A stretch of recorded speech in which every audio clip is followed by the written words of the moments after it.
So ശ്രദ്ധിച്ചിരിക്കുക, ആദ്യമേ എന്താണ് ഗോസ് എലിമിനേഷൻ. ഒരു സിസ്റ്റം ഓഫ് ലീനിയർ ഇക്വേഷൻ എന്ന് പറയുന്നത് എന്താണ്? AX ഈക്വൽ ടു B എന്ന് പറയുന്നതാണ് സിസ്റ്റം ഓഫ് ലീനിയർ ഇക്വേഷൻ എന്ന് പറയുന്നത്.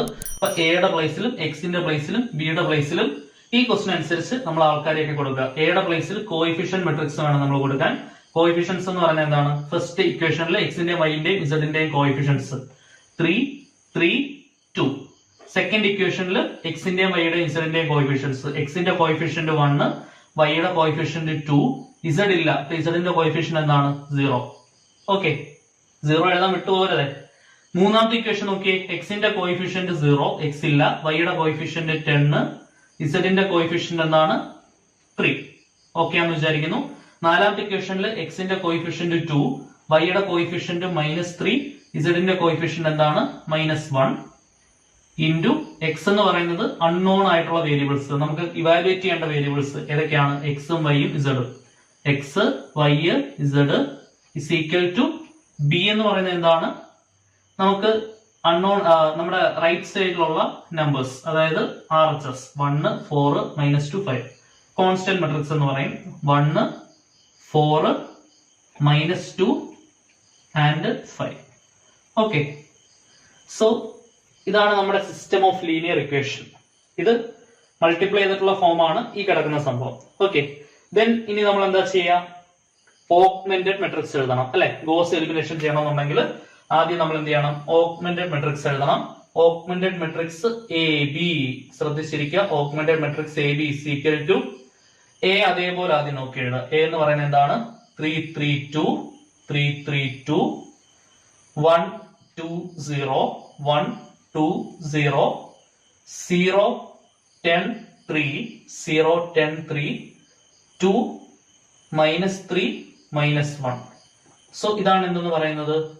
A എന്ന് പറയുന്നത്. ഇനി നമ്മൾ B എഴുതുക. B എന്ന് പറയുന്നത് എന്താണ്? 1, 4, -2, 5. 1, 4, -2, 5. ഓക്കെ, പതുക്കെ ശ്രദ്ധിച്ച് മനസ്സിലാക്കി മാത്രം ചെയ്താൽ മതി. ധൃതി പിടിച്ചൊന്നും ചെയ്ത് തെറ്റിക്കരുത്. കാരണം ഒരു പ്ലസ്സോ അല്ലെങ്കിൽ ഒരു മൈനസോ മാറിപ്പോയാൽ 7 മാർക്ക് ഒറ്റയടിക്ക് കയ്യിൽ നിന്ന് പോകുന്ന സംഭവമാണ്. സോ അത് തെറ്റിക്കരുത്. ഇവിടെ വരെ നമ്മൾ കറക്റ്റ് ആയിട്ട് എഴുതുകയാണെങ്കിൽ 1 മാർക്ക് 100% ഷുവർ ആണ്. അതായത് 1 മാർക്ക് ഷുവർ ആണ്. എന്താണെന്ന് വെച്ചാൽ അക്കോർഡിംഗ് ടു മാർക്ക് ഡിവിഷൻ, നമ്മുടെ ബിടെക്കിന് മാത്തമാറ്റിക്സിൽ പ്രധാനമായിട്ടും മാർക്ക് ഡിവിഷൻ ഉണ്ട്. മാർക്ക് ഡിവിഷൻ അതായത് സ്റ്റെപ്പ് വൈസ് ആണ് മാർക്ക് ഡിസ്ട്രിബ്യൂട്ട് ആയി പോകുന്നത്. കറസ്പോണ്ടിങ് സ്റ്റെപ്സ് ഇല്ല എന്നുണ്ടെങ്കിൽ അതിന്റെ മാർക്ക് നിങ്ങൾക്ക് കിട്ടത്തില്ല. ഈവൻ ഫൈനൽ ആൻസർ ശരിയാണെങ്കിൽ പോലും കറക്റ്റ് ആയിട്ടുള്ള സ്റ്റെപ്സ് നമുക്ക് ആവശ്യമാണ്. നിങ്ങൾ ഡിഫറെന്റ് മെത്തേഡിൽ കൂടെ ചിന്തിച്ച് ചെയ്യുന്നവർ ചിലപ്പോൾ ഉണ്ടായിരിക്കാം. എങ്കിൽ പോലും ആ കറസ്പോണ്ടിങ് മെത്തേഡിന്റെ സ്റ്റെപ്സ് നമുക്ക് ആവശ്യമാണ്. ഓക്കെ, കാരണം സ്റ്റെപ്പ് മാർക്ക് വളരെ ഇമ്പോർട്ടന്റ് ആണ്. സ്റ്റെപ്പ് മാർക്ക് കിട്ടണമെന്നുണ്ടെങ്കിൽ കറക്റ്റ് സ്റ്റെപ്സ് നമ്മൾ എഴുതിയേ പറ്റൂ. ഓക്കെ, ഫൈനൽ ആൻസർ ഉണ്ടെന്ന് പറഞ്ഞൊന്നും മാർക്ക് കിട്ടണമെന്നില്ല. കറസ്പോണ്ടിങ് സ്റ്റെപ്സ് ഉണ്ടെങ്കിലേ സ്റ്റെപ്പ് മാർക്ക് കിട്ടുള്ളൂ. കാരണം മാർക്ക് ഡിവിഷൻ കറക്റ്റ് ആയിട്ട് ടീച്ചേഴ്സിന്റെ കയ്യിലുണ്ട്. ആൻസർ കീയുടെ കൂടെ അതും ഉണ്ടാവും. ഓക്കെ, സോ ഫസ്റ്റ് ജോലി എന്താണ്? Augmented matrix. ഈ ഓഗ്മെന്റഡ് മെട്രിക്സ് എഴുതുമ്പോൾ നിങ്ങൾക്ക് 1 മാർക്ക് കിട്ടും. അപ്പൊ ആ 1 മാർക്ക് ആരും കളയരുത്. കാരണം ഇനി എന്തെങ്കിലും ഒരു കാൽക്കുലേഷൻ മിസ്റ്റേക്ക് വന്നാലും നമുക്ക് 1 മാർക്ക് അഷ്വേർഡ് ആണ്. ഇനി അടുത്തൊരു ഡിവിഷൻ വരുന്ന എവിടാന്ന് വെച്ചാൽ അപ്പർ ട്രയാങ്കുലർ മെട്രിക്സ് ആകുന്ന ആ ഒരു സ്റ്റെപ്പ്, അവിടെ വരെ ചെയ്യുമ്പോൾ നിങ്ങൾക്ക് 4 മാർക്ക് കിട്ടും. അങ്ങനെ 4, 1, 5. ബാക്കി 2 മാർക്ക് ബാക്ക് സബ്സ്റ്റിറ്റ്യൂഷൻ ഉപയോഗിച്ച് എക്സും വൈയും ഇസഡും കണ്ടുപിടിക്കുന്നതിനാണ്. അങ്ങനെയാണ് ഇതിന്റെ മാർക്ക് ഡിവിഷൻ പോകുന്നത്. സോ അപ്പർ ട്രയാങ്കുലർ മെട്രിക്സ് ആക്കുന്നതാണ് നമ്മൾ ശ്രദ്ധിച്ച് ചെയ്യേണ്ട കാര്യം. അവിടെ ഒരു മിസ്റ്റേക്ക് വന്നു കഴിഞ്ഞാൽ ബാക്കി മാർക്ക് നമുക്ക് കംപ്ലീറ്റ് ആയിട്ട് കയ്യിൽ നിന്ന് പോകും. അപ്പം അത് നിങ്ങൾ കളയാൻ പാടില്ല, ശ്രദ്ധിച്ചു വേണം ചെയ്യാൻ. എന്താണ് Gauss elimination? According to Gauss elimination, ഈ ഫസ്റ്റ് റോയിൽ ഫസ്റ്റ് എലമെന്റ് 3 ആണ്. ഈ 3യുടെ താഴെ എല്ലാം എന്താക്കണം? 0 ആക്കണം. അതേപോലെ സെക്കൻഡ് റോയിൽ സെക്കൻഡ് എലമെന്റ് ആയിട്ടുള്ള 2ന്റെ താഴെ 0 ആക്കണം. തേർഡ് റോയിൽ തേർഡ് എലമെന്റ് ആയിട്ടുള്ള 3യുടെ താഴെ എന്താക്കണം? 0 ആക്കണം. അതാണ് ഗോസ് എലിമിനേഷൻ. ജസ്റ്റ് നിങ്ങൾക്ക് മനസ്സിലാവുന്ന ഒരു എളുപ്പത്തിന് നമ്മൾ ഇങ്ങനെ പറയാറുണ്ട്. ഇപ്പം ഇത് റോസ് ആണെന്ന് വിചാരിക്കുക, ഇത് കോളംസ് ആണെന്ന് വിചാരിക്കുക. ശ്രദ്ധിച്ചിരിക്കുക, ഇതാണ് ഫസ്റ്റ് റോയിലെ ഫസ്റ്റ് എലമെന്റ്. അതിന്റെ താഴെയെല്ലാം നമ്മൾ എന്താക്കണം? 0 ആക്കണം. ഈ എലമെന്റ് എന്താവണം? നോൺ 0 ആവണം. അതേപോലെ ഈ ഡയഗണലിൽ വരുന്ന എലമെന്റ്സ് ഒക്കെ നോൺ 0 ആയിരിക്കണം. അതിന്റെ താഴെയുള്ള എലമെന്റ്സ് എല്ലാം ഈ നോൺ 0 എലമെന്റ്സിന്റെ സഹായത്തോടു കൂടി, ഈ ഡയഗണലിലുള്ള നോൺ 0 എലമെന്റ്സിന്റെ സഹായത്തോടു കൂടി, അപ്പം ഇവന്മാരെല്ലാം എലമെന്ററി ഓപ്പറേഷനിൽ പാർട്ടിസിപ്പേറ്റ് ചെയ്യേണ്ടതാണ്. ഇവനെ 0 ആക്കുന്ന കേസിൽ എലമെന്ററി ഓപ്പറേഷനിൽ R1 പാർട്ടിസിപ്പേറ്റ് ചെയ്യണം. ഇവനെ 0 ആക്കുമ്പോൾ എലമെന്ററി ഓപ്പറേഷനിൽ R1 പാർട്ടിസിപ്പേറ്റ് ചെയ്യണം. ഇനി R1 യൂസ് ചെയ്യാതെ R2 വെച്ച് ചെയ്യാൻ പോയി കഴിഞ്ഞാൽ ഓൾറെഡി ഉണ്ടാക്കി വെച്ച 0 നഷ്ടപ്പെട്ടു പോകും. അതാണ് പക്കയായിട്ട് ശ്രദ്ധിക്കേണ്ട കാര്യം. ഇതെല്ലാം ശ്രദ്ധിച്ചിരിക്കണം. പിന്നെ ഇവനെ നമുക്ക് 0 ആക്കാനായിട്ട് എന്ത് യൂസ് ചെയ്താൽ മതി? R3 യൂസ് ചെയ്താൽ മതി. ഇതാണ് R1, R2, R3, R4. ഇതാണ് rose. C1, C2, C3, C4. ഇതാണ് കോളംസ്. നമ്മൾ യൂസ് ചെയ്യുന്ന row operation elementary raw operations മാത്രമാണ് നമ്മൾ യൂസ് ചെയ്യുന്നത്. കോളം ഓപ്പറേഷൻസ് നമ്മൾ എന്ത് ചെയ്യുന്നില്ല, യൂസ് ചെയ്യുന്നില്ല. അപ്പൊ ഇങ്ങനെ ചെയ്ത് കഴിയുമ്പോൾ സംഭവം എന്തിലേക്ക് മാറും? ഒരു അപ്പർ ട്രയാങ്കുലർ മെട്രിക്സിലേക്ക് മാറും. After upper triangular matrix, after we are forming an upper triangular matrix, then with the help of back substitution we are finding the values of corresponding unknown variables. Back substitution ഉപയോഗിച്ച് നമുക്ക് അറിയാത്ത വേരിയബിൾസിന്റെ values നമ്മൾ എന്ത് ചെയ്യും? കണ്ടുപിടിക്കും. So ഇതാണ് method. Clear ആണെന്ന് വിചാരിക്കുന്നു. ഇനി നിങ്ങൾ ശ്രദ്ധിക്കേണ്ട കാര്യം, ഫസ്റ്റ് കോളം ശ്രദ്ധിക്കുക. എപ്പോഴും ഓഗ്മെന്റഡ് മെട്രിക്സ് എഴുതിയതിനു ശേഷം നിങ്ങൾ ഫസ്റ്റ് കോളം ശ്രദ്ധിക്കണം. ഫസ്റ്റ് കോളത്തിനകത്ത് 1 ഉണ്ടോ എന്ന് നോക്കണം. 1 ഉണ്ടെങ്കിൽ അവനെ ആദ്യമേ കൊണ്ടുവരാൻ ശ്രമിക്കുക. ആദ്യമേ 1 കിടന്നാൽ എലിമെന്ററി ഓപ്പറേഷൻ നമുക്ക് എളുപ്പത്തിൽ ചെയ്യാൻ പറ്റും. ഇനി എലിമെന്ററി ഓപ്പറേഷൻ നല്ല ബുദ്ധിമുട്ടുള്ള ഒരുപാട് പേര് കാണുമെന്ന് എനിക്കറിയാം. അവർക്ക് ഈസി ആയിട്ട് സിസ്റ്റമാറ്റിക് ആയിട്ട്, കാരണം എലിമെന്ററി ഓപ്പറേഷൻ എന്ന് പറഞ്ഞാൽ നമ്മുടെ ബ്രെയിൻ വർക്ക് ചെയ്യേണ്ട സാധനമാണ്. കറസ്പോണ്ടിങ് ആയിട്ട് കറക്റ്റ് കോഎഫിഷ്യൻസ് ചൂസ് ചെയ്ത് എഴുതേണ്ട സാധനമാണ്. ഇനി അങ്ങനെ വർക്ക് ചെയ്തില്ലെങ്കിൽ പോലും സിസ്റ്റമാറ്റിക് ആയിട്ട് ഇതെങ്ങനെ ചെയ്യാം എന്നുള്ള രീതിയിലാണ് പഠിപ്പിക്കുന്നത്. കാരണം 100% സ്റ്റുഡൻസിനും ഇത് പ്രയോജനപ്പെടണം എന്നുള്ള ആഗ്രഹം കൊണ്ടാണ്. സിസ്റ്റമാറ്റിക് ആയിട്ട് നമുക്ക് ചെയ്യാവുന്ന കാര്യങ്ങളേ ഉള്ളൂ. ഓക്കെ, സോ എപ്പോഴും ശ്രദ്ധിക്കേണ്ട കാര്യം, ഫസ്റ്റ് കോളം നിങ്ങൾ ശ്രദ്ധിക്കുക. അതിനകത്ത് 1 ഉണ്ടെന്നുണ്ടെങ്കിൽ ഫസ്റ്റ് എലമെന്റ് 1 ആക്കാൻ ശ്രമിക്കുക. അതായത് നിങ്ങൾ ചെയ്യേണ്ട ഇത്രയേ ഉള്ളൂ. ഇവിടെ നിങ്ങൾ 1 കാണുന്നുണ്ട്. ഈ 1 നമ്മൾ മുകളിൽ കൊണ്ടുവരണം. അപ്പൊ നമ്മൾ എന്താ അതിനുവേണ്ടി ചെയ്യുക? നിങ്ങൾ ഇന്റർചേഞ്ചിങ് പഠിച്ചിട്ടുണ്ട് +2 R1ഉം R2ഉം തമ്മിൽ എന്ത് ചെയ്താൽ മതി? ഇന്റർചേഞ്ച് ചെയ്താൽ മതി. ഇതാണ് ഇന്റർചേഞ്ചിങ്ങിന്റെ സിമ്പിള്. ശ്രദ്ധിച്ചിരിക്കുക. R1 ഇന്റർചേഞ്ചിങ് എന്താണ്? R2. ഫസ്റ്റ് റോയും സെക്കൻഡ് റോയും തമ്മിൽ എന്ത് ചെയ്യുക? ഇന്റർചേഞ്ച് ചെയ്യുക. അപ്പൊ ഇവിടെ ഈ കാണുന്ന 1 നമുക്ക് മുകളിൽ കൊണ്ടുവരാൻ പറ്റും. അങ്ങനെ കൊണ്ടുവരണം നിർബന്ധമൊന്നുമില്ല. കൊണ്ടുവരാതെയും വേണമെങ്കിൽ നമുക്ക് ചെയ്യാം. പക്ഷേ അങ്ങനെ ഫസ്റ്റിലെ 1 കൊണ്ടുവന്നു കഴിഞ്ഞാൽ അതിന് താഴെയുള്ള എലമെന്റ്സ് എല്ലാം 0 ആക്കാൻ എളുപ്പമായിരിക്കും. എളുപ്പത്തിന് വേണ്ടിയാണ് കേട്ടോ. അപ്പൊ നമുക്ക് അത്രയും ബുദ്ധിമുട്ട് എലിമെന്ററി ഓപ്പറേഷനകത്ത് കുറയ്ക്കാൻ പറ്റും. അങ്ങനെ 1 ഉണ്ടെങ്കിൽ അവനെ ആദ്യമേ കൊണ്ടുവരികയാണെങ്കിൽ. സോ ആ ഒരു 1 ഉള്ളത് കൊണ്ട് നമുക്ക് ആ ഒരു ഇന്റർചേഞ്ചിങ് ആദ്യമേ ചെയ്യാം. ശ്രദ്ധിച്ചിരിക്കുക. അപ്പൊ നമുക്ക് എന്ത് ചെയ്യാം? ഈ സെക്കൻഡ് റോ കംപ്ലീറ്റ് ആയിട്ട് മേളിൽ കൊണ്ടുപോവാ. 1, 2, 0, 4. ഓക്കെ, ഫസ്റ്റ് റോ കംപ്ലീറ്റ് ആയിട്ട് താഴെ എടുക്കാം. 3, 3, 2, 1. ബാക്കിയെല്ലാം സെയിം. 0, 10, 3, -2, 2, -3, -1, 5. ക്ലിയർ ആണെന്ന് വിചാരിക്കുന്നു. ഈ സ്റ്റെപ്പ് വരെ ഓക്കെ അല്ലേ? ഇനി എന്താ നമ്മൾ ചെയ്യുക? ഈ 1ന്റെ സഹായത്തോടു കൂടി ഈ 3യും 2ഉം എന്താക്കണം? 0 ആക്കണം. അതിനുവേണ്ടി നമ്മൾ എലിമെന്ററി ഓപ്പറേഷൻസ് യൂസ് ചെയ്യണം. അപ്പൊ സെക്കൻഡ് റോ ഉപയോഗിച്ച് സെക്കൻഡ് റോയും ഫസ്റ്റ് റോയും ഉപയോഗിച്ച് ഈ പൊസിഷൻ 0 ആക്കണം. ഫോർത്ത് റോയും ഫസ്റ്റ് റോയും ഉപയോഗിച്ച് ഈ പൊസിഷൻ 0 ആക്കണം. ശരിയല്ലേ? സോ സെക്കൻഡ് റോ ഗിവ്സ് നമ്മൾ ഒരു എലിമെന്ററി ഓപ്പറേഷൻ എഴുതണം. ഫോർത്ത് റോ ഗിവ്സ് എന്ന് പറഞ്ഞ് ഒരു എലിമെന്ററി ഓപ്പറേഷൻ എഴുതണം. നിങ്ങൾ ശ്രദ്ധിക്കുക. ആ എലിമെന്ററി ഓപ്പറേഷൻ കോമയിട്ട് എഴുതുന്നതാണ് നല്ലത്. അതായത് സെക്കൻഡ് റോ ഗിവ്സ്, അപ്പൊ നമുക്ക് ഇതിന്റെ താഴെ തന്നെ കാൽക്കുലേഷൻസ് ചെയ്യാൻ പറ്റും. Comma fourth row gives. അപ്പൊ ഇങ്ങനെ 2 എലിമെന്ററി ഓപ്പറേഷൻസ് ആണ് നമുക്ക് ഇനി വരിക. അപ്പം ഇതെല്ലാം നിങ്ങൾ എഴുതിയെന്ന് വിചാരിക്കുന്നു. Okay, second row gives, fourth row gives. ശ്രദ്ധിച്ചിരിക്കണേ.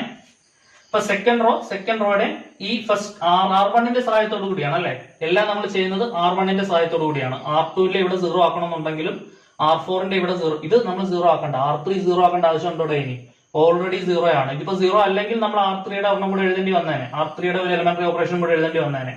എന്തുകൊണ്ടാണ് R3യുടെ ഞാൻ എഴുതാത്തത്?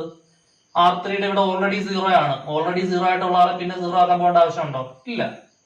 ഓക്കെ, സോ R2 പാർട്ടിസിപ്പേറ്റ് ചെയ്യണം. വിത്ത് ദ ഹെൽപ്പ് ഓഫ് R1 ആണ് ചെയ്യേണ്ടത്. ഇവിടെ R4 with the help of R1. ഞാൻ സൈൻസും കോഎഫിഷ്യൻസും ഒന്നും കൊടുത്തിട്ടില്ല. നമുക്ക് കൊടുക്കാം. സിസ്റ്റമാറ്റിക് ആയിട്ട് എങ്ങനെ ചെയ്യാമെന്നാണ് പറയുന്നത്. എലിമെന്ററി ഓപ്പറേഷൻ അറിയാവുന്നവർക്ക് ഡയറക്റ്റ് ആയിട്ട് എങ്ങനെ ചെയ്യാം. ഇനി അത് ബുദ്ധിമുട്ടുള്ളവർക്ക് സിസ്റ്റമാറ്റിക് ആയിട്ട് എങ്ങനെ ചെയ്യാമെന്നാണ് പറയുന്നത്. Okay, then R2, R1, R4, R1. ശ്രദ്ധിച്ചിരിക്കുക. R2 സെക്കൻഡ് റോയിൽ without considering the sign we are writing the coefficients. ഇപ്പൊ R2 കൺസിഡർ ചെയ്യുമ്പോൾ നമ്മൾ R1ന്റെ കോഎഫിഷ്യന്റ് വേണം എഴുതാൻ. R1ന്റെ കറസ്പോണ്ടിങ് കോഎഫിഷ്യന്റ് എന്താണ്? 1. R1 കൺസിഡർ ചെയ്യുമ്പോൾ R2ന്റെ കോഎഫിഷ്യന്റ് വേണം എഴുതാൻ. R2ന്റെ കോഎഫിഷ്യന്റ് എന്താണ്? 3. ഓക്കെ, ഇതിപ്പോ സപ്പോസ് നിങ്ങൾ ശ്രദ്ധിക്കുക, ഇത് -3 ആണെന്ന് ഇരിക്കട്ടെ. -3 ആണെങ്കിലും നിങ്ങൾ 3 എഴുതാൻ പാടുള്ളൂ. കാരണം എന്താണ്? Without considering the sign. Sign നമ്മൾ എന്ത് ചെയ്യുന്നില്ല? കൺസിഡർ ചെയ്യുന്നില്ല. ഈ പോയിന്റ്സ് ഒക്കെ നോട്ട് ചെയ്യുക. വിത്തൗട്ട് കൺസിഡറിംഗ് ദ സൈൻ എന്നുള്ളത് നിങ്ങൾ നോട്ട് ചെയ്യണം. ഇപ്പൊ സപ്പോസ് ഇവിടെ -3 ആണെങ്കിലും നമ്മൾ ഇവിടെ -3 ആണെങ്കിലും നമ്മൾ ഇങ്ങോട്ട് എഴുതുമ്പോൾ +3 മാത്രമേ ഇടുള്ളൂ. ഓക്കെ, സോ ഹിയർ +3 തന്നെയാണ്. സോ +3 ഇട്ടു. ഇനി ഇത് കണക്ട് ചെയ്യുന്ന സിമ്പിൾ ഇപ്പൊ ഇവിടെ വന്ന എലിമെന്റ്സ് ഏതൊക്കെയാണ്? 1ഉം 3ഉം ആണ്. ഇതിന്റെ രണ്ടിന്റെയും സൈൻ എന്താണ്? സെയിം ആണ്. രണ്ടിന്റെയും സൈൻ സെയിം ആണെന്നുണ്ടെങ്കിൽ നമ്മൾ കണക്ട് ചെയ്യുന്നത് മൈനസ് വെച്ചിട്ടായിരിക്കും. മൈനസ്, അതായത് രണ്ട് പോസിറ്റീവ്. ഇതിപ്പോ സപ്പോസ് വേറെ എക്സാമ്പിൾ പറയുകയാണെ, -1ഉം -3 ആണെന്ന് വിചാരിക്കട്ടെ. അങ്ങനെയാണെങ്കിൽ നമ്മൾ കണക്ട് ചെയ്യുന്ന മൈനസ് വെച്ചിട്ടായിരിക്കും. ഒരു പ്ലസും ഒരു മൈനസും വന്നു കഴിഞ്ഞാൽ, ഓപ്പോസിറ്റ് സൈൻസ് വന്നു കഴിഞ്ഞാൽ പ്ലസ് വെച്ചും, രണ്ട് പ്ലസ് വന്നു കഴിഞ്ഞാലോ അല്ലെങ്കിൽ രണ്ട് മൈനസ് വന്നു കഴിഞ്ഞാലോ നമ്മൾ മൈനസ് വെച്ചുമാണ് കണക്റ്റിംഗ് സൈൻ കൊടുക്കുന്നത്. ഇത് കറക്റ്റ് ആയിട്ട് നോട്ട് ചെയ്യണം. ഒരു പ്ലസ് ഒരു മൈനസും വന്നു കഴിഞ്ഞാൽ പ്ലസ് വെച്ചും, ഓപ്പോസിറ്റ് സൈൻസ് വന്നാൽ പ്ലസ് വെച്ചും, രണ്ട് സെയിം സൈൻസ് വന്നു കഴിഞ്ഞാൽ മൈനസ് വെച്ചുമാണ് നമ്മൾ കണക്ട് ചെയ്യുന്നത്. ഓക്കെ, സിസ്റ്റമാറ്റിക് ആയിട്ട് എങ്ങനെ, അതായത് ഒരു നോളജും ഇല്ലാതെ സിമ്പിൾ ആയിട്ട് എങ്ങനെ നമുക്ക് എലിമെന്ററി ഓപ്പറേഷൻ ചെയ്യാമെന്നാണ് പറയുന്നത്. എല്ലാവർക്കും ഇത് സിമ്പിൾ ആയിട്ട് യൂസ് ചെയ്ത് വളരെ സ്പീഡിൽ ചെയ്തു പോകാവുന്നതേ ഉള്ളൂ. ഓക്കെ, സോ ഈ സംഭവം ഓക്കെ ആണെന്ന് വിചാരിക്കുന്നു. ദെൻ R4 ഗിവ്സ്, R4ഉം R1ഉം ആണ് നമ്മൾ ചെയ്യേണ്ടത്. അപ്പൊ R4 കൺസിഡർ ചെയ്യുമ്പോൾ R1ന്റെ കോഎഫിഷ്യന്റ് വേണം എഴുതാൻ 1, R1 കൺസിഡർ ചെയ്യുമ്പോൾ R4ലെ കോഎഫിഷ്യന്റ് വേണം എഴുതാൻ 2. രണ്ട് സൈനും സെയിം ആണ് അല്ലെ, 1ഉം 2 എന്ന് പറയുമ്പോൾ സൈൻ സെയിം ആണ്. സെയിം സൈൻ ആണെങ്കിൽ എന്താണ്? Minus. So without considering the sign വേണം കോഎഫിഷ്യൻസ് കൊടുക്കാൻ. അത് എപ്പോഴും ശ്രദ്ധിക്കുക, വിത്തൗട്ട് കൺസിഡറിംഗ് ദ സൈൻ. ഇപ്പൊ ഇവിടെ ഒരു -1 ഉണ്ടാന്ന് വിചാരിച്ചോ, ഇവിടെ -1 ആണെങ്കിൽ നമ്മൾ ഇവിടെ +1 എഴുതുള്ളൂ. Without considering the sign we are writing the coefficients and after analysing the signs in the corresponding positions we are giving the middle sign. നടുക്ക് എന്ത് സൈൻ വരുന്നു നമ്മൾ അങ്ങനെയാണ് കണ്ടുപിടിക്കുക. ഓക്കെ, ഇങ്ങോട്ട് എടുത്ത് കോഎഫിഷ്യൻസ് എഴുതുമ്പോൾ നിങ്ങൾ സൈൻ കൊടുക്കരുത്. അല്ലാതെ നിങ്ങൾ മാറ്റി സൈൻ നോക്കുക. എന്നിട്ട് സെയിം സൈൻ ആണെന്നുണ്ടെങ്കിൽ മൈനസ് കൊടുക്കുക കണക്റ്റിംഗ് സൈൻ, ഓപ്പോസിറ്റ് സൈൻസ് ആണെന്നുണ്ടെങ്കിൽ പ്ലസ് കൊടുക്കുക. എല്ലായിടത്തും ആപ്ലിക്കബിൾ ആയിട്ടുള്ള സംഗതിയാണിത്. നിങ്ങൾക്ക് എല്ലാ ക്വസ്റ്റ്യനിലും ഇതേ സെയിം ലോജിക് ഉപയോഗിച്ച് ചെയ്യാവുന്നതേ ഉള്ളൂ. ഓക്കെ, സോ 1 R2 എന്ന് പറയുമ്പോൾ നമ്മൾ അത് എഴുതേണ്ട ആവശ്യമില്ല, R2 എന്ന് എഴുതിയാൽ മതി. ഓക്കെ, അപ്പൊ ഈ രണ്ട് എലിമെന്ററി ഓപ്പറേഷൻസ് വേണം നമ്മൾ ഇനി ഇവിടെ ചെയ്യാനായിട്ട്. അപ്പം R1ന് മാറ്റമില്ല, R3ക്ക് മാറ്റമില്ല, R2നും R4നും ആണ് ഇനി മാറ്റങ്ങൾ വരാൻ പോകുന്നത്. അപ്പൊ അതിനനുസരിച്ച് R1 അതേപോലെ എഴുതുക, 1 2 0 4. R2ന് മാറ്റം വരാൻ പോകുന്നുണ്ട്, R2 -3 R1, R2 position 3 -3 into മോഡലുള്ള element 1. 3 - 3 എന്താണ്? 0. ഇനി അടുത്ത 3 - 3 ഇൻറ്റു അടുത്ത പൊസിഷൻ ഏതാണ്? 2. 3 - 6, 3 - 6 എന്താണ്? -3. ഇതേ ലോജിക്ക് ചെയ്തു പോയാൽ മതി. അടുത്ത R2 -3 R1 അല്ലേ, R2ന്റെ അടുത്ത പൊസിഷൻ 2 -3 ഇൻറ്റു R1ൽ കറസ്പോണ്ടിങ് കിടക്കുന്ന എന്താണ്? 0. 2 - 0 എന്താണ്? 2. ക്ലിയർ? അടുത്ത R2ൽ അടുത്ത പൊസിഷൻ 1 -3 ഇൻറ്റു R1ൽ കിടക്കുന്ന ആളാരാണ്? 4. 1 - 12 -11. ക്ലിയർ ആണെന്ന് വിചാരിക്കുന്നു. ഞാൻ ഇങ്ങനെ കോമ ഇട്ട് എഴുതാനുള്ള കാരണം ഈ കാൽക്കുലേഷൻ നേരെ താഴെ എഴുതാൻ വേണ്ടിയാണ്. അതാകുമ്പോൾ നമുക്ക് പെട്ടെന്ന് നോക്കിയെങ്കിൽ പറഞ്ഞു പോകാമല്ലോ. ഓക്കെ, ശ്രദ്ധിച്ചിരിക്കുക. ഇനി അടുത്ത R3ക്ക് മാറ്റമൊന്നുമില്ല, കാരണം ഓൾറെഡി 0 ആണ്. അവനെ പിന്നെ 0 ആക്കാൻ പോകേണ്ട ആവശ്യമില്ല. സോ R3 അതേപോലെ നോക്കി എഴുതുക, 0 10 3 -2. ഇനി എന്ത് 0 ആക്കണം? നമ്മൾ R4ൽ ഈ പൊസിഷൻ 0 ആക്കണം. അതിന്റെ കറസ്പോണ്ടിങ് എലിമെന്ററി ഓപ്പറേഷൻ നമ്മൾ എഴുതി വെച്ചിട്ടുണ്ട്, R4 -2 into R1. So 2 - 2 into R1ൽ കിടക്കുന്ന എലിമെന്റ് ആരാണ്? 1. 2 - 2 ഇൻറ്റു 1 എന്താണ്? 0. ഇനി അടുത്തത് -3 R4ൽ അടുത്ത എലിമെന്റ് -3 -2 ഇൻറ്റു R1ൽ കറസ്പോണ്ടിങ് എലിമെന്റ് ആരാണ്? 2. സോ -3 -4 വരും അല്ലെ, -3 -4 എന്താണ്? -7. കറക്റ്റ് അല്ലേ? ദെൻ -1 -2 ഇൻറ്റു R1ൽ കറസ്പോണ്ടിങ് എലിമെന്റ് ആരാണ്? 0. അപ്പൊ ആൻസർ എന്താ വരിക? -1.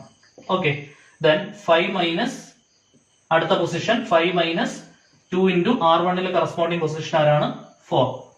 5 - 8, 5 - 8 എന്താണ്? -3. ഓക്കെ എന്ന് വിചാരിക്കുന്നു. ഇപ്പൊ ഫസ്റ്റ് റോയിൽ ഫസ്റ്റ് എലമെന്റിന്റെ താഴെ എല്ലാം 0 ആക്കിയിട്ടുണ്ട്. ഇനിയിപ്പോ അടുത്ത ജോലി എന്താണ്? സെക്കൻഡ് റോയിൽ -3യുടെ താഴെ എന്താക്കണം? 0. അതായത് ഈ ഡയഗണൽ എലമെന്റ്സിന്റെ താഴെ കാണുന്ന ഇത്രയും എലമെന്റ്സിനെ എന്താക്കി മാറ്റണം? 0 ആക്കി മാറ്റണം. അപ്പൊ ഈ 10ഉം -7ഉം ഇനി 0 ആവണം, ഈ -1ഉം 0 ആവണം. എങ്കിൽ മാത്രമേ നമുക്ക് അത് എന്തായെന്ന് പറയാൻ പറ്റുള്ളൂ, ഒരു അപ്പർ ട്രയാങ്കുലർ മെട്രിക്സ് ആണെന്ന് പറയാൻ പറ്റുള്ളൂ. അത് ആക്കുന്ന വരെ ചെയ്യാന്നുള്ളതാണ് നമ്മുടെ ജോലി. ഇനിയിപ്പോ അടുത്ത എലമെന്ററി ഓപ്പറേഷൻ വെച്ചിട്ട് എന്ത് 0 ആക്കണം? ഈ 10ന്റെ പ്ലേസ് 0 ആക്കണം, -7ന്റെ പ്ലേസ് 0 ആക്കണം. ഓക്കെ, സോ ഇനി നമ്മുടെ ബേസ് എലമെന്റ് എന്ന് പറയുന്നത് R2 ആണ്. ഈ R2 കിടക്കുന്ന ഈ -3 വെച്ചിട്ടാണ് നമ്മൾ ഇനി ചെയ്യേണ്ടത് എലമെന്ററി ഓപ്പറേഷൻ എഴുതേണ്ടത്. സോ മാറ്റങ്ങൾ വരേണ്ടത് R3ക്ക് മാറ്റം വരണം, R4നും മാറ്റം വരണം. അപ്പം R3 നമ്മൾ R3യിൽ നിന്നും R2യിലേക്കാണ് ചെയ്യുന്നത്. അതേപോലെ തന്നെ R4ൽ നിന്നും R2യിലേക്കാണ് ചെയ്യുന്നത്. ഓക്കെ, ഇനി കോഎഫിഷ്യൻസും സൈനും നമുക്ക് കൊടുക്കാം. ശ്രദ്ധിച്ചിരിക്കുക. Without considering the sign we are writing the coefficients. Okay, അപ്പം R3യിൽ നിൽക്കുമ്പോൾ നമ്മൾ R2ന്റെ കോഎഫിഷ്യന്റ് വേണം എഴുതാൻ, അല്ലെ? അപ്പം R3 ആണ്. R3യിൽ നമ്മൾ കൊടുക്കേണ്ടത് R2ന്റെ കോഎഫിഷ്യന്റ് ആണ്. R2ന്റെ കോഎഫിഷ്യന്റ് ആരാണ്? -3. -3യിൽ 3 മാത്രം എടുത്താൽ മതി, വിത്തൗട്ട് കൺസിഡറിംഗ് ദ സൈൻ ആണ്. ഇനി R2 നോക്കുമ്പോഴത്തേക്കിന് നമ്മൾ R2 നോക്കുമ്പോൾ R3യുടെ കോഎഫിഷ്യന്റ് കൊടുക്കണം, അല്ലെ? R2 നോക്കുമ്പോൾ R3യുടെ കോഎഫിഷ്യന്റ് ആരാണ്? 10. ആ 10 കൊടുത്തു. ഓക്കെ, ഇനി നിങ്ങൾ നോക്കിയേ, ഓപ്പോസിറ്റ് സൈൻ ആണ്, മൈനസും പ്ലസും ആണ്, അല്ലെ? -3യും 10ഉം ആണ്, +10ഉം ആണ്. ഓപ്പോസിറ്റ് സൈൻ ആണെങ്കിൽ കണക്ടിങ് സൈൻ എന്താണ്? പ്ലസ്. സെയിം സൈൻ ആണെങ്കിൽ മൈനസ്. അപ്പൊ കണക്ടിങ് സൈൻ എന്താ കൊടുക്കണ്ടേ? പ്ലസ്. ഓക്കെ, എലിമെന്ററി ഓപ്പറേഷൻ പക്കയാന്ന് വിചാരിക്കുന്നു. ദെൻ അടുത്തത്, ഇവിടുത്തെ നിങ്ങൾ സ്വന്തമായിട്ട് ശ്രദ്ധിച്ചൊന്ന് നോക്കി പറഞ്ഞേ. R4 നിൽക്കുമ്പോഴത്തേക്കിന് നമ്മൾ R4ന് കൊടുക്കേണ്ടത് R2ന്റെ കോഎഫിഷ്യന്റ് ആണ്. R2ന്റെ കോഎഫിഷ്യന്റ് ആരാണ്? -3. മൈനസ് എടുക്കേണ്ട ആവശ്യമില്ല, 3 മാത്രം എടുത്താൽ മതി, കാരണം വിത്തൗട്ട് കൺസിഡറിംഗ് ദി സൈൻ ആണ്, without considering the sign. Okay, then അതായത് മൈനസ് ആണെങ്കിൽ പ്ലസ് ആക്കി എഴുതണം, അത്രേ ഉള്ളൂ. സൈൻ നമ്മൾ കൺസിഡർ ചെയ്യുന്നില്ല. മൈനസ് ആണെങ്കിൽ പ്ലസ് ആക്കി എഴുതണം, പ്ലസ് ആണെങ്കിൽ പ്ലസ് തന്നെ. ദെൻ R2 ശ്രദ്ധിച്ചിരിക്കുക. R2 നമ്മൾ പറയുമ്പോഴത്തേക്കിനും എന്താ പറയണ്ടേ? R4ന്റെ കോഎഫിഷ്യന്റ് വേണം നമ്മൾ അവിടെ കൊടുക്കാൻ. ഓക്കെ, R4ന്റെ കറസ്പോണ്ടിങ് കോഎഫിഷ്യന്റ് ആരാണ്? -7. -7ൽ 7 മാത്രം എടുത്താൽ മതി. ഓക്കെ, ഇനി നിങ്ങൾ നോക്കിയേ, -3യും -7ഉം ആണ്, അല്ലെ? -3യും -7ഉം ആണ്. സെയിം സൈൻ ആണെങ്കിൽ കണക്ട് ചെയ്യേണ്ട സൈൻ എന്താണ്? സെയിം സൈൻ, അതായത് മൈനസ് തന്നെ വേണം കണക്ട് ചെയ്യാൻ. സെയിം സൈൻ ആണെങ്കിൽ മൈനസ് വെച്ച് വേണം കണക്ട് ചെയ്യാൻ. 2 പ്ലസ് ആണെങ്കിലോ 2 മൈനസ് ആണെങ്കിലോ മൈനസ് വെച്ചും, ഒരു പ്ലസും മൈനസും ആണെങ്കിലോ പ്ലസ് വെച്ചും വേണം കണക്ട് ചെയ്യാൻ. അപ്പൊ ഇതാണ് നമ്മൾ എഴുതേണ്ട എലിമെന്ററി ഓപ്പറേഷൻ. ഇത് നിങ്ങൾക്ക് സ്വന്തമായിട്ട് ആലോചിച്ച് എഴുതുന്നതിന് ചെറിയ ബുദ്ധിമുട്ട് കാണും, അതുകൊണ്ട് സിസ്റ്റമാറ്റിക് ആയിട്ട് ഇത് എങ്ങനെ എഴുതാം എന്നുള്ളത് പഠിപ്പിച്ചേ ഉള്ളൂ. ഈ ഒരു പ്രൊസീജിയർ നിങ്ങൾക്ക് എല്ലായ്പ്പോഴും യൂസ് ചെയ്യാം. ഓക്കെ, ക്ലിയർ ആണെന്ന് വിചാരിക്കുന്നു. ഇനിയിപ്പോ ശ്രദ്ധിച്ച് അപ്ലൈ ചെയ്യാൻ നമുക്ക്. ഫസ്റ്റ് റോയ്ക്ക് മാറ്റമൊന്നുമില്ല, ഇതിന്റെ ആൻസർ നമുക്ക് മേളിൽ എഴുതാം. ശ്രദ്ധിച്ചിരിക്കണേ, നമുക്ക് ഫസ്റ്റ് റോയ്ക്ക് മാറ്റമൊന്നുമില്ല, ഫസ്റ്റ് റോ നമ്മൾ അതേപോലെ തന്നെ എഴുതും. സെക്കൻഡ് റോയ്ക്ക് മാറ്റമൊന്നുമില്ല, നമുക്ക് മാറ്റങ്ങൾ വരാൻ പോകുന്നത് ഇനി തേർഡ് റോയ്ക്കും ഫോർത്ത് റോയ്ക്കും ആണ്. അപ്പൊ നമ്മൾ first row is equal to, നിങ്ങൾ താഴെ വേണം എഴുതി പോവാൻ. ഫസ്റ്റ് റോ അതേപോലെ എഴുതാം, 1 2 0 4 1 2 0 4. സെക്കൻഡ് റോ മാറ്റമൊന്നുമില്ല, 0 -3 2 -11. ഇനി മാറ്റം വരാൻ പോകുന്നത് തേർഡ് റോയ്ക്കാണ്. അപ്പം തേർഡ് റോയിൽ ഫസ്റ്റ് എലമെന്റ് എന്താണ്? 0 × R3. അപ്പൊ 0 × 0 പ്ലസ് 10 × R2. R2ലെ പൊസിഷൻ എന്താണ്? 0. അപ്പൊ കറസ്പോണ്ടിങ് ആൻസർ എന്താണ്? 0 ആക്കാൻ വേണ്ടിയാണ്. ഇത് ഓൾറെഡി 0 ആണ്. 0 ഈ 2 0 വെച്ച് എലമെന്ററി ഓപ്പറേഷൻ ചെയ്താലും ഇതും വെച്ച് എലമെന്ററി ഓപ്പറേഷൻ ചെയ്താലും അൾട്ടിമേറ്റ്ലി ആൻസർ 0 ആണ്. അപ്പൊ ഇവിടുത്തെ ആൻസർ 0 ആണ്, ഇപ്പോഴേ എഴുതാം.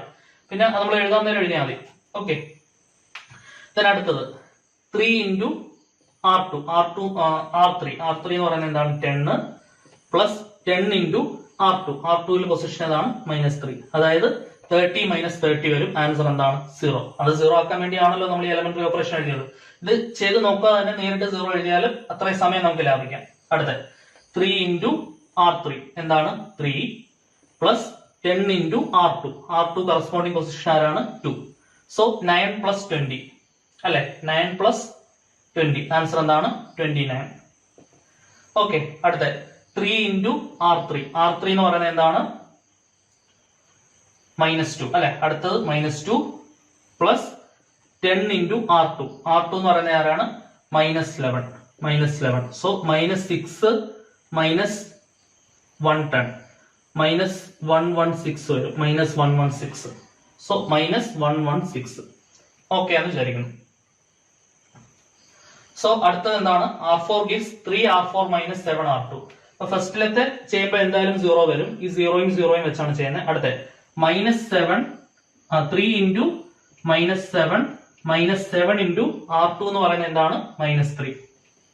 സോ -21 + 21 വരും. ശരിയല്ലേ? -21 + 21 -21 + 21 ആൻസർ എന്താണ്?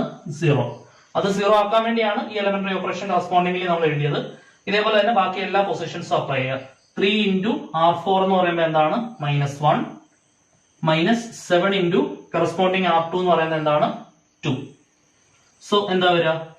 -3 -14. ശരിയാണല്ലോ. -3 -14. ആൻസർ എന്താണ്? -17. -17. ഓക്കെ. ഇനി അടുത്തത് 3 into R4. R4 എന്ന് പറയുന്നത് എന്താണ്? -3 -7 into R2. R2 എന്ന് പറയുന്നത് എന്താണ്? -11. R2 എന്ന് പറയുന്നത് എന്താണ്? -11. ക്ലിയർ ആണെന്ന് വിചാരിക്കുന്നു. സോ ആൻസർ എന്താ വരിക? -9 + 77. -9 + 77. ആൻസർ എന്താണ്? 77 7 രണ്ടും പോയാൽ 68. സോ 68 ആണ് ആൻസർ വരിക. 68. ഓക്കെ, ക്ലിയർ ആണെന്ന് വിചാരിക്കുന്നു. ദെൻ ഇനി നമ്മുടെ അടുത്ത ജോലി എന്താണ്?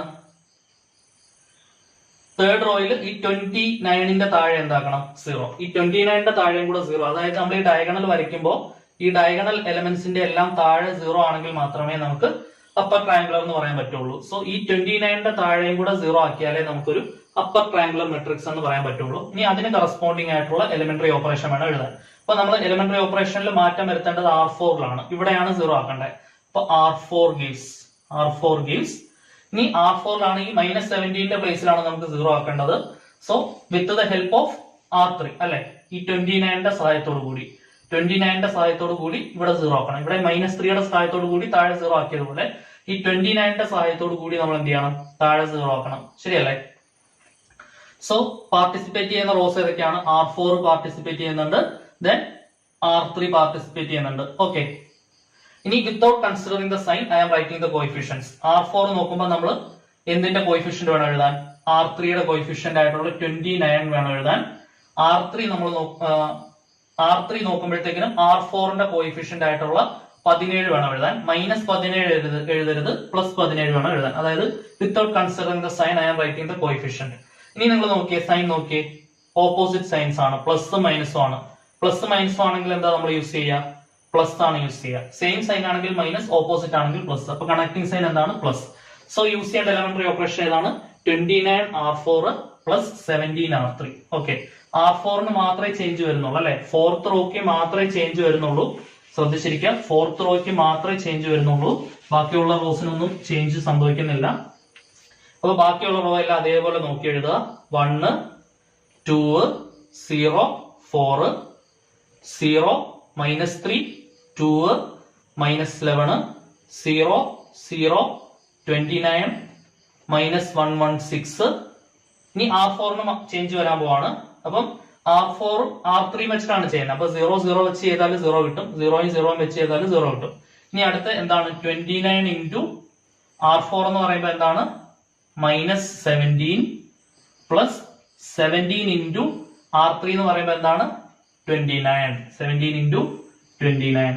ഇത് നിങ്ങൾ ചെയ്ത് നോക്കാം. സെയിം ആയിട്ടുള്ള ആൾക്കാരല്ലേ, ഓപ്പോസിറ്റ് സൈൻസ് വന്നാൽ എന്താണ് ആൻസർ? എന്താണ്? 0 ആണ് വരിക. ശരിയല്ലേ? രണ്ടും സെയിം പ്രോഡക്ട്സ് ആണ്. ഇവിടെ സൈൻ ഓപ്പോസിറ്റ് ആണ്, ആഡ് ചെയ്താൽ ആൻസർ 0 വരും. അടുത്ത 68 into 29 into R4. R4 എന്താണ്?